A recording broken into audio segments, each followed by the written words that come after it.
Good morning, friends. This week, many taxpayers are going to be receiving a surprise direct deposit from the IRS.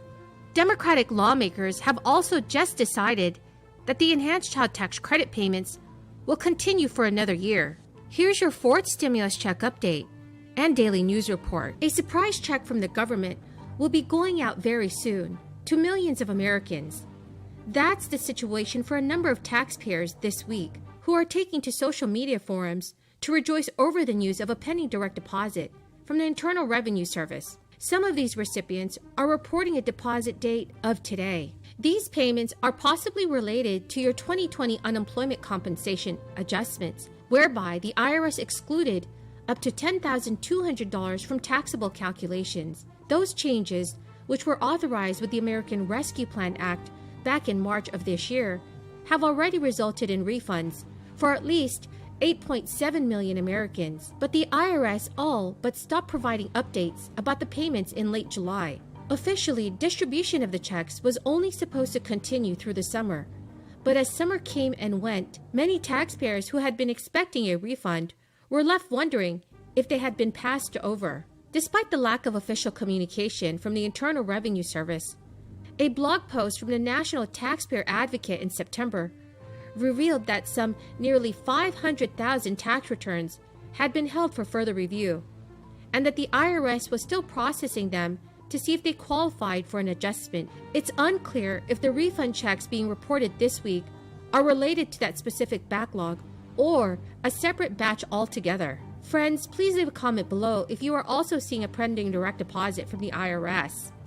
It is probably the most consequential bill since the 1960s in terms of protecting the needs of working families, our children, the elderly, the sick, and the poor. It is a major, major step forward. But clearly, to my mind, it has some major gaps in it. The American people are very, very clear that they are sick and tired of paying the highest prices in the world for prescription drugs.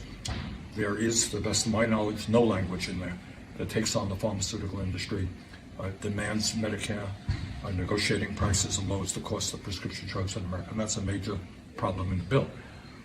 The second lacking is I'm glad to see that hearing aids were included as part of an expansion of Medicare, but I would very much like, the American people would like to see eyeglasses and dental care as well. So I think what we have to do now is, first of all, make sure that before the vote takes place in the House, to make sure that there is a very explicit legislative language, and second of all, that we continue to do our best to make this good bill even stronger.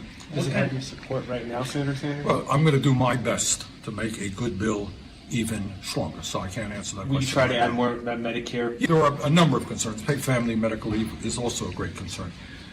But I'm glad that we were able to get hearing aids, which will be have a real impact on millions of older people in America. But I think we've got to move forward to dental, as well as eyeglasses as well, and the cost of prescription drugs. Well, it is really outrageous that year after year, members of Congress talk about the high cost of prescription drugs, and yet year after year we are not able to do anything about it. So that's the other issue. Do you think the House should pass? Do you need from Senators Manchin and Sinema? I don't need anything. They need, they are going to have to, the members of the House, in my view, are going to have an insurance. What we have said is, all of you know, from day one, that both of these bills are limited. I support the infrastructure bill, but I want to see... The enhanced child tax credit is one of the programs that made the cuts as Democrats raced to come to an agreement over a framework for their spending plan. According to a framework of the now $1.75 trillion proposal, the credit, which was expanded in March by the American Rescue Plan, will be continued until the end of 2022. This move will ensure that about 40 million families with children will receive the benefit for at least one more year. This year, the existing child tax credit was expanded to include more children than ever before. The benefit was increased to $3,000 from $2,000 for children ages 6 to 17.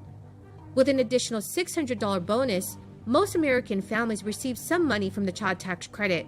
The full enhanced benefit goes to married couples with up to $150,000 in adjusted gross income. and single-parent families with up to $112,500 in income. The first half of the credit began going out to eligible families in advanced monthly payments that started in July. Families will receive the second half of the credit when they file their 2021 taxes next year. Through October, the Internal Revenue Service and the U.S. Treasury Department have sent out about $60 billion in funds to more than 36 million households. Friends, the key word for this video is cranberry. If you would like to enter today's Walmart gift card giveaway, please click and like this video. Make sure that you are subscribed to my channel and also comment below this keyword. Thank you so much, friends. Early data showed that families have been putting the money to good use. About 1/3 of families use the first 3 checks to buy school supplies, and 40% of those with younger children spent the money on childcare. Other studies showed that the checks were a powerful anti-poverty measure. The first 2 checks lifted 3.5 million children out of poverty, and if extended through the year 2025, it could lower the child poverty rate to 8.4% from 14.2%. The current proposal falls short of what many Democrats wanted for the enhanced child tax credit. Many argued for making the benefit permanent, and President Biden's previous proposal, they wanted it to continue through the year 2025. There may still be changes to the program going forward, as Democrats have to vote on the framework and then write the actual legislation. House Democratic leaders were once again forced to push back the timeline for a vote on the $1 trillion infrastructure bill, a sign of ongoing divisions within the party and a major blow to President Biden and party leaders eager to show they can deliver on their agenda. The decision to delay the vote came just hours after Biden appealed directly to the House Democrats in a closed-door meeting on Capitol Hill, pitching them on a framework for a separate, larger climate and economic package. Delaying the infrastructure vote is a significant setback for Democrats, with President Biden making clear privately for more than a week he wanted an agreement and passage of the bipartisan measure before he arrives at the UN Climate Conference. Friends, what are your thoughts on what's going on in Congress? Please leave your thoughts in the comment section below. Make sure you are subscribed to my channel and comment below the keyword from this video. Thank you so much, friends.